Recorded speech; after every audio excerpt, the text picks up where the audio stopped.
Remote-controlled helicopters are a popular Christmas gift, but there are dangers to them. The Minnesota Department of Transportation estimates as many as 1 million of these drones will be sold this holiday season. They, along with the Federal Aviation Administration, want to make sure the public knows how to use them correctly. Jackson Bruner has more about the rules that parents and children should know.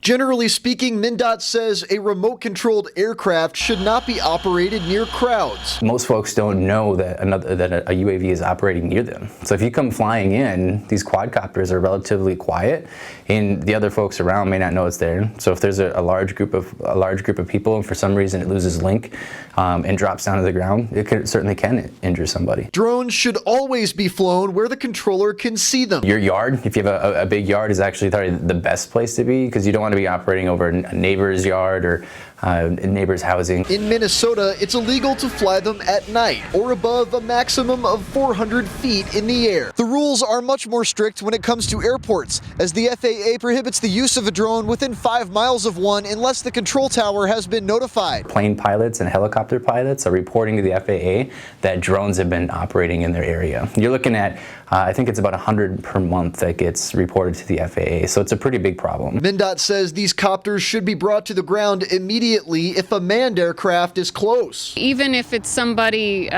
just recreational flying and they get too close to an aircraft, it's just like a bird strike. You know, we get very concerned about wildlife and birds around the airport, and a drone is no different. With the threat of terrorism building around the world, officials say security with anything airborne matters. If you don't see the operator, then you don't know where that operator is, you don't know how far away, and so you don't know what the intention is. Eventually, these devices may need to be registered. But for now, authorities recommend parents and children look at state and federal guidelines to be sure they can enjoy flying drones in a safe manner. In Bemidji, Jackson Bruner, Lakeland News. The FAA put together a resource for parents that has more information about safety guidelines. They recommend people look at the website before giving remote-controlled toys as gifts. And you can find it by visiting our links page at lptv.org/links.